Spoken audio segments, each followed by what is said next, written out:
بتاتا ہوں۔ اس وقت شکنجہ ڈھیلا ہو گیا۔ دکل سنگھ نے اشارہ کیا۔ میرے سر سے شکنجہ اتار لیا گیا، مجھے پانی پلایا گیا۔ دکل سنگھ خوش ہو کر کہنے لگا، پہلے بتا دیتے تو کیا حرج تھا؟ بتاؤ کیا نام ہے تمہارے ساتھی جاسوسوں کے اور وہ کہاں کہاں پر ہیں؟ پانی پینے کے بعد میری حالت کچھ سنبھل گئی۔ میں نے کہا، میرا صرف ایک ہی ساتھی جاسوس ہے، اس کا نام خدا بخش ہے۔ وہ ناگپور کے محلہ چاندنی والا کے مکان نمبر 15 میں رہتا ہے۔ ناگپور پورا شہر کا نام ہے، میں نے اس لیے لیا تھا کہ وہاں سے بہت دور تھا۔ اس طرح ابھی انہیں 2-4 دن لگ جاتے۔ دکل سنگھ نے فائل پر یہ نام اور پتہ لکھ لیا، پھر مجھ سے مخاطب ہو کر پوچھا، دلی میں تم جس آدمی گل خان کے پاس رہتے تھے، تم نے اس کا نام نہیں لیا؟ وہ بھی تو تمہارا ساتھی ہے۔ میں سنبھل گیا۔ گل خان پر شک پڑنا قدرتی بات تھی۔ ظاہر ہے گل خان نے ہی مجھے کانگریسی مسلمان رحیم بخش کے ذریعے تقریب کار ٹریننگ سینٹر کے ڈائریکٹر لکشمی دیال سے ملایا تھا اور اس کی سفارش پر مجھے ہندو سمجھ کر بھرتی کیا گیا تھا۔ اس اعتبار سے گل خان کا پکڑا جانا یقینی بات تھی۔ کانگریسی مسلمان رحیم بخش نے تو یہ کہہ کر اپنی جان چھڑا لی ہوگی کہ گل خان اسے لے کر میرے پاس آیا تھا۔ میرا اس جاسوس کے ساتھ کوئی تعلق نہیں ہے۔ میں سوچنے لگا، نہ جانے ہمارے ماسٹر سپاہی گل خان پر کیا گزر رہی ہوگی، لیکن مجھے یقین تھا کہ وہ ضرور روپوش ہو گیا ہوگا۔ ایک اور بات بھی مجھے مسلسل پریشان کیے ہوئے تھی۔ ان لوگوں کو بھی ابھی میرے سابقہ ریکارڈ کا علم نہیں ہوا تھا۔ انہیں بالکل علم نہیں ہوا میں وہی کمانڈو ہوں جس نے بھوپال لائن پر اسلحے سے بھری ہوئی فوجی گاڑی اور دوپہر کا فورڈ کا فوجی گولہ بارود کا ذخیرہ اڑایا تھا، اور راجستھان کے ایٹمی سینٹر میں بھی میں نے ہی دھماکہ کیا تھا۔ یہ میری خوش قسمتی تھی کہ لکشمی دیال نے مجھے دلی پولیس کے حوالے کرنے کے بجائے راتوں رات امرتسر جیل کی طرف روانہ کر دیا۔ اس کی وجہ مجھے بعد میں معلوم ہوئی، اور وہ یہ تھی کہ دکل سنگھ لکشمی دیال کا دوست تھا، اور وہ چاہتا تھا کہ امرتسر جیل میں مجھے ٹارچر کر کے مجھ سے دوسرے پاکستانی جاسوسوں کے بارے میں معلومات حاصل کی جائے۔ اگر وہ مجھے دلی پولیس کے حوالے کر دیتا تو عین ممکن تھا کہ میرا سابقہ گجرات کا ریکارڈ بھی پہنچ جاتا، اور پھر مجھے ملٹری انٹیلیجنس کے حوالے کر دیا جاتا، اور انڈیا کی ملٹری انٹیلیجنس کے ہاتھوں میرا زندہ بچنا مشکل تھا۔ میں نے گل خان کے بارے میں دکل سنگھ سپرنٹینڈنٹ امرتسر جیل کے سوال کا جواب دیتے ہوئے کہا، وہ میرا ساتھی نہیں ہے۔ میں اس کے آگے اپنے آپ کو ہندو ظاہر کر کے اس کے ہاں صرف 2-4 دن کے لیے ٹھہرا تھا، کیونکہ مجھے معلوم تھا کہ اس کے کانگریسی مسلمان کے ساتھ تعلقات ہیں، اور اس کی سفارش سے مجھے راشٹریہ سیوک سنگھ میں بھرتی ہو سکتا ہوں۔ دکل سنگھ نے کہا، اس معاملے کی تفتیش بعد میں ہوگی، پہلے تم نے جو مجھے نام بتائے ہیں ان کی تصدیق ہو جائے۔ یاد رکھو، اگر تم نے غلط نام بتائے تو تمہیں اس کوٹری میں پھانسی پر لٹکا دیا جائے گا۔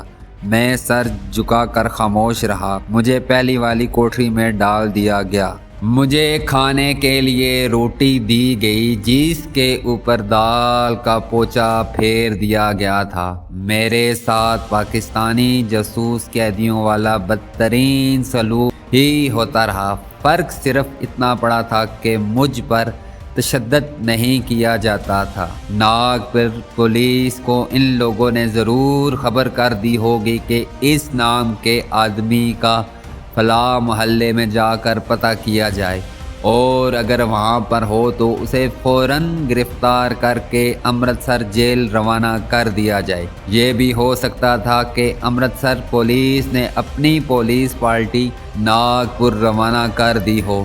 اس طرح مجھے کچھ آرام کے دن مل گئے۔ مجھے بدرو چندریکا کا خیال بھی آیا کہ وہ مجھ سے انتقام لے رہی ہے۔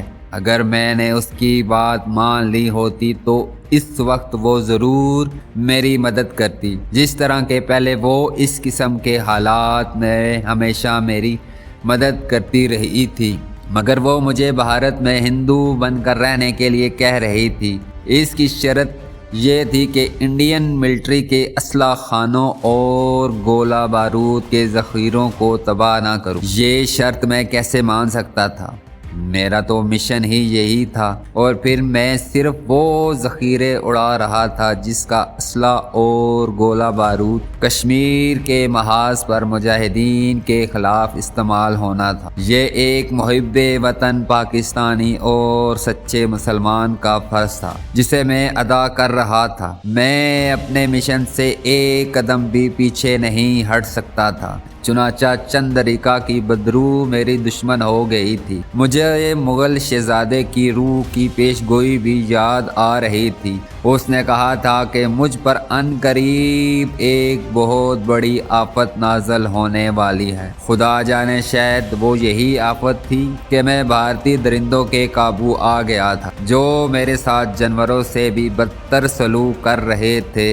مجھے تشدد کا خوف نہیں تھا، افسوس اس بات کا تھا کہ میرے کمانڈو مشن کی سرگرمیاں رک گئی تھیں۔ میں نے رات کو کوٹری کے فرش پر پڑے پڑے وہاں سے فرار کے بارے میں سوچنا شروع کر دیا، کیونکہ مجھے اس جہنم سے صرف اسی صورت نجات مل سکتی تھی کہ میں کسی طریقے سے وہاں سے فرار ہو جاؤں۔ اگر میں کسی تھانے کے حوالات میں ہوتا تو وہاں سے فرار میرے لیے آسان تھا، کیونکہ تھانے میں عملہ زیادہ نہیں ہوتا اور پھر وہاں لوگوں کا آنا جانا لگا رہتا ہے اور ایک دلیر کمانڈو کو فرار کا موقع مل جاتا ہے۔ لیکن یہ جیل تھی اور بہت بڑی جیل تھی جس میں عملے کے علاوہ مسلح پولیس کی پوری پلٹن ہر وقت پیروں پر موجود رہتی تھی۔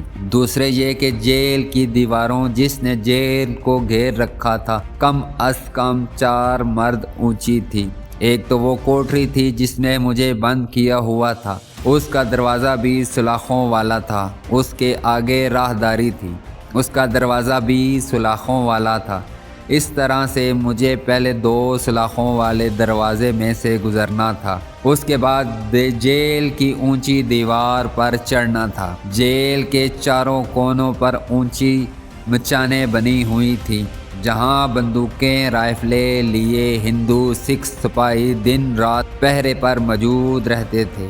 رات کے وقت تھوڑے تھوڑے وقفے کے بعد سرچ لائٹ کی روشنی دیوار کے دونوں جانب ڈالی جاتی تھی کہ کہیں کوئی قیدی بھاگنے یا نقب لگانے کی کوشش تو نہیں کر رہا۔ جیل کی دیوار کے ساتھ اندر کی طرف رات کو گشتی پہرا بھی ہوتا تھا۔ اپنے ایک جعلی جاسوس کا نام اور پتہ بتا دینے کے بعد میرے پاؤں کی بیڑیاں اتار دی گئی تھی اور رات کے 7-8 بجے ایک رائفل بردار سپاہی مجھے 3-4 منٹ کے لیے ٹلائی کے لیے بھی لے جاتا۔ مجھے بیرک کے ساتھ ہی ٹلایا جاتا تھا۔ میں جانتا کہ یہ رعایت چند روز کے لیے ہے۔ جب انہیں پتہ چلا کہ میں نے فرضی آدمی کا نام بتایا تھا تو مجھ پر دوبارہ تشدد شروع ہو جائے گا اور مجھے بیڑیاں دوبارہ پہنا دی جائیں گی۔ جیل سپرنٹنڈنٹ دکل سنگھ نے یقیناً امرتسر سے پولیس پارٹی کو ناگپور روانہ کیا تھا۔ شاید اسے ناگپور کی پولیس پر اعتبار نہیں تھا۔ اس کی وجہ یہ تھی کہ اس بات کو 3 دن مزید گزر گئے اور مجھ پر کسی قسم کی قیامت نہ ٹوٹی۔ اسی دوران میں فرار کی اسکیموں پر غور کرتا رہا۔ بظاہر اس جیل خانے سے مجھے فرار کا کوئی راستہ دکھائی نہیں دے رہا تھا۔ امرتسر کی جیل میں سیکورٹی کا بڑا سخت انتظام تھا۔ کوئی بھی قیدی لوہے کے جنگلے والے 3 دروازے توڑ کر بڑے گیٹ تک نہیں پہنچ سکتا تھا۔ بڑے گیٹ کے دروازے پر بھی لوہے کی موٹی موٹی سلاخیں لگی تھی اور وہاں ہر وقت گارڈ موجود رہتی تھی۔ میں یہاں کوئی اسکیم بنا کر ہی فرار ہو سکتا تھا اور فرار کی کوئی اسکیم وہاں میری سمجھ میں نہیں آ رہی تھی۔ لیکن کہتے ہیں کہ جب خدا مہربان ہو تو غیر سے آدمی کی مدد کا سامان مہیا ہو جاتا ہے۔ ایک رات کیا ہوا کہ سپاہی میری ٹہلائی کروا رہا تھا کہ ایک ٹرک جیل کے گیٹ سے اندر آیا اور سامنے والی جیل کی بڑی دیوار کے ساتھ لگ کر کھڑا ہو گیا۔ اس میں سے ڈرائیور نکل کر جیل کی اس طرف چلا گیا جدھر جیل کا تنور وغیرہ تھا۔ اس وقت میں کچھ فاصلے پر شمالی بیرک کے پیچھے ٹہل رہا تھا اور رائفل اٹھائے سپاہی مجھ سے چند قدم دور بڑا ہوشیار ہو کر کھڑا میری طرف دیکھ رہا تھا۔ ٹرک کو میں نے بڑے غور سے دیکھا۔ ٹرک کا پچھلا حصہ جیل کی دیوار کے بالکل ساتھ لگا ہوا تھا اور اس کے اوپر صرف چند فٹ ہی اونچی تھی، جسے بادلوں میں اچانک بجلی چمک جاتی ہے۔ بالکل اسی طرح ایک خیال میرے دماغ میں چمک اٹھا۔ میرے دل نے اسی وقت مجھے کہا، نکل جاؤ، اس کے بعد تمہیں یہ موقع نہیں ملے گا۔ اس خیال کے ساتھ ہی میرے اندر کی ساری توانائیاں بیدار ہو گئی۔ میرے بازو کے پھٹے تن گئے۔ میں اب جان پر کھیل جانے والا کمانڈو تھا۔ ٹرک ڈرائیور جیل کے کچن کی طرف گیا تھا۔ وہ کسی بھی وقت واپس آ سکتا تھا۔ رات کا وقت تھا۔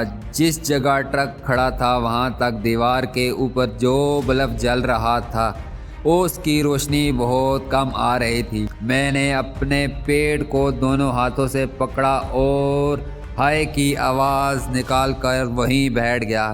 میں ہائے ہائے کرنے لگا۔ میں نے دیکھ لیا تھا کہ بیرک کے آس پاس کوئی آدمی نہیں تھا۔ سپاہی نے آواز دے کر پوچھا، کی گل لے ہوئے اٹھتا؟ میں وہی لوٹ پوٹ ہونے لگا۔ سپاہی جلدی سے میرے پاس آ کر مجھ پر جھکا۔ بس میرے لیے اتنا ہی کافی تھا۔ دوسرے لمحے اس کی گردن میرے بازو کے آئینی شکنجے میں تھی۔ ایک جھٹکے کی بات تھی اور سپاہی کی گردن لٹک گئی۔ میں جیل کی دیوار کی طرف دوڑ پڑا اور اس جگہ آ کر بیٹھ گیا جہاں اندھیرا تھا۔ اتنے میں مچان پر لگی ہوئی سرچ لائٹ کی روشنی کا گول دائرہ ایک طرف سے ہوتا ہوا آیا اور میرے اوپر سے ہو کر گزر گیا۔ روشنی کے اس دائرے کو ابھی دوبارہ 1-2 منٹ کے بعد وہاں آنا تھا۔ میں اٹھ کر ٹرک کی طرف دوڑ کر گیا اور پیچھے سے اس کے اوپر چڑھ گیا۔ ٹرک کی چھت نہیں تھی لیکن اس کی ایک طرف کی سائیڈ کی لکڑی کی دیوار جیل کی دیوار سے 1 فٹ کے فاصلے پر تھی۔ میں ٹرک کی دیوار کے اوپر چڑھ گیا۔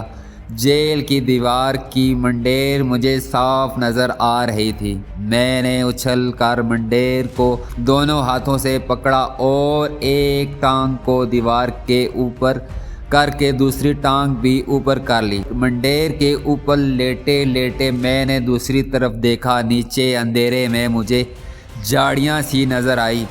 میرے پاس سوچنے کا وقت نہیں تھا۔